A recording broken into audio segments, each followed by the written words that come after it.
Everyone, it's Erin Prais-Hintz from Tesori Travati Jewelry. I thought I would give a little video a try. I've never done this before, so please bear with me. I'm not very technically savvy, and it's really, really late at night in my basement studio, so please ignore the mess behind me. I can't say that it doesn't always look like this, but it is what it is, and I'm just a working artist in it. So anyway, I wanted to welcome you to my studio, and I wanted to put together a little project for you that is a last minute Christmas gift. If you're like me, you might be pushing things until the very last minute right before Christmas. And that's okay, because if you have little gifts like this that you can put in stockings or that you can add to an existing gift, it just makes it a little bit more personal. And why not use art beads? Because I have them all over my studio, and they're easily, readily available for me. So let's get started with the project. I was trying to think of something that would be really simple and easy, and something that I could also use for my niece and nephew. I typically like to buy them books. They love to read, and they're into all different sorts of things. And so I have a few books for them for Christmas, so shh, don't tell. And what I thought would be appropriate to go with that are some bookmarks. So I was out shopping at Target, and I came across these gift tags in their holiday section. They're a little, I don't know if you can see this, little metallic gift tags. This says "From Santa," and there was another one on the card, and that one said "Merry and Bright." That's kind of etched into the metal, which I thought was a really cool detail in this brushed aluminum. They're very, very lightweight, but they're super sturdy, so I know that they'll make a really good and lasting bookmark for this present. So what I did was I took the bookmark from I took the tag from the from Target, and I removed the little gift tag part and the string. And then in addition to the tag, and by the way, if you don't find these, or you don't have time to go to Target, or you're not interested in that, you want to use what you have on hand, you could certainly just cut a small piece of metal and make sure that you sand the edges and file that very nice and soft, so that it doesn't rip any pages or hurt anybody. This has a nice curved edge on it, so it'll be is a very soft edge. You could certainly stamp some message on there that would make it very personalized. I also thought that it would be very cool to take old tins that you might have, like the cookie tins. If you're into cutting apart that metal, be very careful with that. But you could certainly do the same thing, and then you'd have like a very pretty pattern on the front. But since we have these tags with the Merry and Bright, I thought that would be very appropriate. So in addition to the tag, which is probably about 4 inches by 1.5 inches.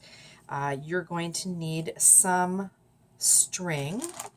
I happen to have this big bag of silk strings that I have from the Marsha Neal Studios. Comes in all these fancy, fancy, fancy colors. And I sometimes forget that I have these. Obviously, I need to use up what I have. So I pulled out a green string, and this is about probably about 14 inches long. And you'll of course need some assorted beads. I have tons and tons of art beads in my studio. If you can see these. Oops. But the one thing that you need to know about this project is you need to have a bigger hole bead. So like this one, I don't know if you can see that, but that is a pretty big hole in that bead. This cute little owl from Gaia has a really nice, good size hole on it. And I have some other beads as well. Like this is a very nice glass bead from Jewels Beads. So we'll use that one. And this is a little metal and ceramic bead. Or, I'm sorry, not metal and ceramic, metal and polymer clay bead from Jeannie Dukic. I can't say her last name. I don't know if she's making anything anymore. And this one is a bead that I made. It's one of my facet fabulous facet beads. So I'm going to take 3 of these beads, and I'm going to use greens since I have a green string. And the first thing you want to do is pass the string through the hole in the metal. Easy enough, but I always do this backwards for some weird reason. So I'm going to pass it from this direction. Oops. There's no real right or wrong way, I guess, but I like to have the strings closed on the front, and that's the way to do that. See how I did that? Okay. Then this is where the fun trick happens. So I want you to find some wire in your studio. This is, I think, about a 22 gauge soft craft wire.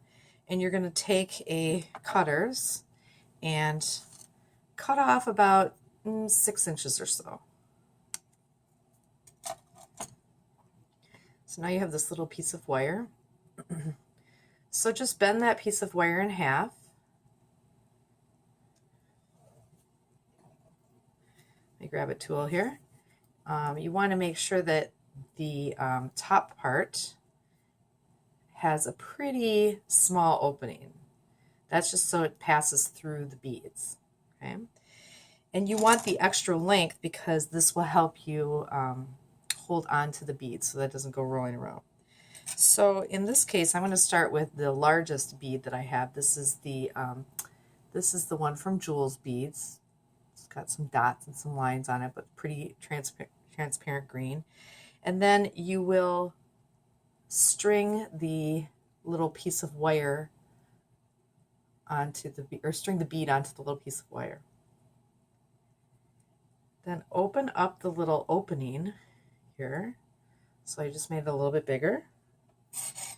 And this will allow you to pass the strings right through. Okay, so now this is where it might be helpful to have another hand. So now you've got the threads going through the little wire loop that's inside the bead.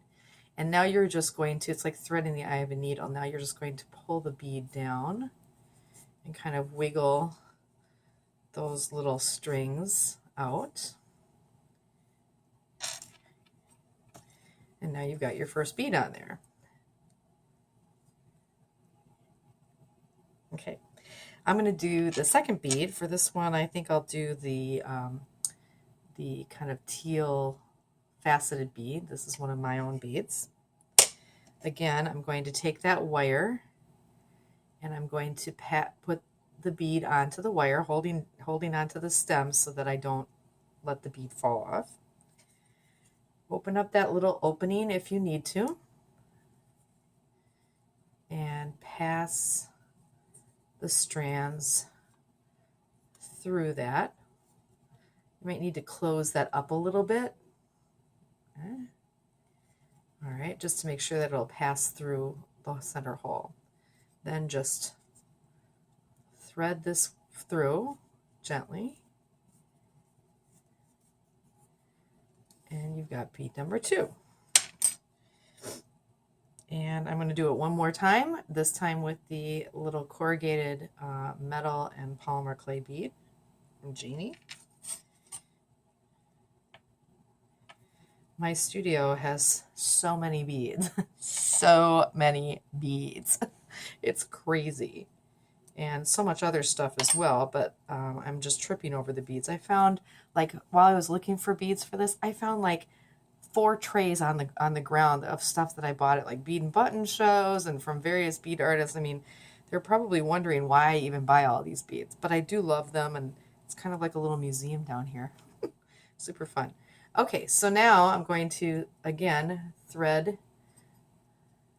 those strands through the bead using that little wire as my helper. And voila! Take that up, let it go.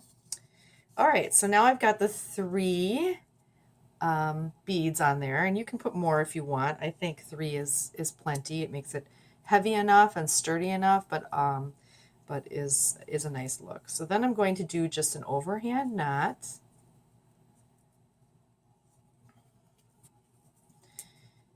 And shimmy that right down to the top of the beads.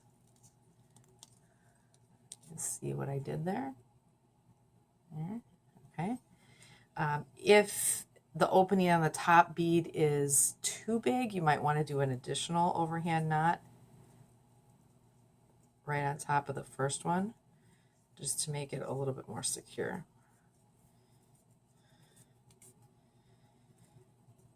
And there you go.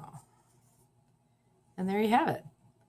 These cute little detail that you have on this metal tag. This would be a great package, you know, on the outside of the package. I think I'll do that for my niece and nephew. And then this will go with the book that I got for them.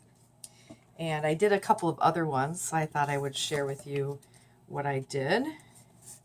So they just like stick right in there. And this is one of my new favorite books. This is Bead Making Lab by our friend Heather Powers. You should get it. So I did a red one here with one of my own beads at the top and a Jangles bead. I don't even think she's making beads anymore. And this one is a jewels bead right here with the green and the kind of burgundy. And this one right here, this like purpley one at the very top, there's a beautiful pale pink porcelain bead from a company called Splendid Loon. And in the middle is a glass bead from Jenny Connolly from Australia. I did a bead exchange with her many years ago, and then this is one of my own fabulous facet beads because they're nice large hole beads. And this one was more blues, and at the very top I have a Golem Studios ceramic bead, cute little one. In the middle I have a floral glass bead. You can see that. That is from, I'm pretty sure that's from Evie and Beth McCord of EB Bead and Metal.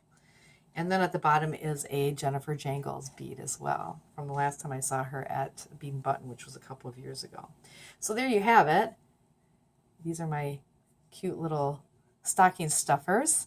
Maybe I'll keep one for myself. But I just wanted to say Merry Christmas and Happy New Year to all of our readers at the Art Bead Scene. Thank you very much for sharing your creations with us through the years and for giving us reason to keep going. So we really appreciate you. So happy holidays, and I hope you get some time to enjoy your family and do things that are restful and peaceful for you to get ready for the new year. All right, thank you. Bye-bye.